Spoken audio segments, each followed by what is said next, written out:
A quiet lakeside town. A storm, and then, a mist. But not just any mist. This one hides unspeakable horrors. Based on the novella by Stephen King. Today we dive deep into the terror and tragedy of The Mist. This breakdown covers all the chilling plot points and unpacks the themes of survival, fear, and human nature. Grab a seat, stay out of the fog, and let's begin. We start in Bridgton, Maine, a small, seemingly peaceful town where David Drayton, a local artist, lives with his wife, Stephanie, and their 8-year-old son, Billy. A fierce thunderstorm strikes overnight, leaving a trail of destruction in its wake. Trees are uprooted, windows shattered, and power knocked out. As the family surveys the damage the next morning, they notice an unusual sight, a dense, unnatural mist creeping over the lake. But for now, it's just another strange weather event. David and Billy decide to head into town with their neighbor Brent Norton to gather supplies. They have no idea that this ordinary trip will soon become a fight for their lives. The trio reaches the local supermarket, where the day's routine continues as normal, until police cars speed down the street, their sirens cutting through the calm. The tension builds as something clearly isn't right. And then, a man named Dan Miller bursts into the store, screaming about a danger in the mist. No one knows what to make of his warnings, but unease begins to ripple through the crowd. Soon after, the town's civil alert system blares, a siren wailing in the distance as the mist overtakes the store. Panic sets in. Store managers Ollie Weeks and Bud Brown lock the doors, hoping to keep everyone safe inside. But the mist is closing in, and something is moving within it. Some, like David, are cautious. Others, like Brent Norton, are skeptical, unwilling to believe that a fog could pose any real danger. But it doesn't take long for that belief to be shattered. One woman, desperate to return home to her children, steps into the mist despite warnings. She walks away, and the store falls silent. Her fate, uncertain, for now. Inside the store, David notices something wrong with the emergency generator. It's losing power. A young store bagger named Norm volunteers to go outside and fix it. David warns him not to, but Norm dismisses the fear. He steps outside and within moments, horror strikes. A tentacled creature grabs Norm from the mist, dragging him into the unknown. His screams are cut short, leaving everyone inside stunned in terror. With Norm's brutal death, the reality of the situation sets in. The mist is not just a fog, it's hiding something, and whatever it is, it's hungry. David and Ollie rally the survivors, barricading the storefront windows. But fear breeds desperation, and desperation invites dangerous ideas. Among the crowd is Mrs. Carmody, a religious fanatic, who begins preaching that this mist is divine punishment, a sign of the end times. Initially, people dismiss her rants, but fear has a way of making even the most outlandish ideas seem possible. As night falls, the mist brings new terrors.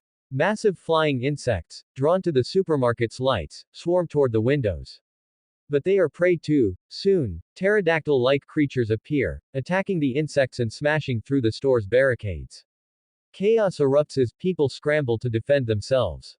In the ensuing panic, 2 people are killed by the creatures, while another, in a desperate attempt to burn the invaders, is fatally wounded by his own flames. While the store descends into chaos, Mrs. Carmody stands untouched. A giant insect lands on her but leaves without causing harm. Her followers are convinced this is a sign, a miracle. With each passing hour, her influence grows, and more of the terrified survivors begin to see her as their only hope of survival. She speaks of sacrifice, of appeasing the wrath of God. And people are starting to believe. Amidst the growing fanaticism, David forms a small alliance with several survivors, including 2 teachers, Amanda Dunphy and Irene Repler, who stand in opposition to Mrs. Carmody's madness. The group decides to leave the safety of the supermarket to gather medical supplies from a nearby pharmacy. But what they find there is even worse. Inside the pharmacy, they encounter giant spider-like creatures whose webs are laced with acidic venom. 2 of the group are killed before the rest barely manage to escape. Their mission, a failure. The survivors return to the supermarket, only to find that Mrs. Carmody has used their loss to further fuel her sermons of impending doom. She claims their failure was inevitable, divine punishment for disobeying her warnings. The tension rises, but things take a turn for the worse when 2 soldiers from the local military base are found dead, having taken their own lives. A third soldier, Jessup, reveals the truth. A government experiment known as the Arrowhead Project was underway at the nearby base. They were attempting to access other dimensions, but something went wrong. They opened a portal, allowing the creatures from another world to invade. The revelation sends the crowd into a frenzy, and Mrs. Carmody seizes the moment. She demands retribution, claiming the military is to blame for their suffering. The crowd, now fully under her control, drags Jessup outside into the mist, offering him as a sacrifice. He is immediately killed by a massive praying mantis-like creature. The next morning, David and his group decide that their time in the store has come to an end. They must escape before Mrs. Carmody's influence consumes everyone. But as they prepare to leave, they are confronted by her followers. She declares that Billy, David's son, must be the next sacrifice.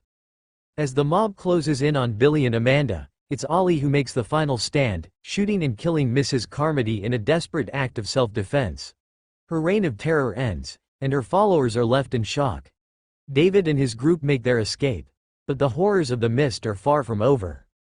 In the parking lot, the group is immediately attacked. Ollie is killed by the praying mantis-like creature, and two others, Myron and Ambrose, are taken by the giant spiders from the pharmacy.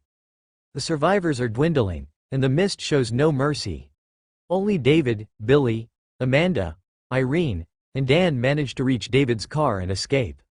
As they drive through the mist-covered town, they pass scenes of utter devastation. Houses are destroyed, cars overturned, and bodies lie scattered along the streets. And then, they see it, a massive, six-legged creature, towering over the landscape, walking through the mist like a god among insects. David drives on, but the further they go, the less hope remains. Eventually, they run out of gas, stranded in the middle of nowhere, surrounded by the mist.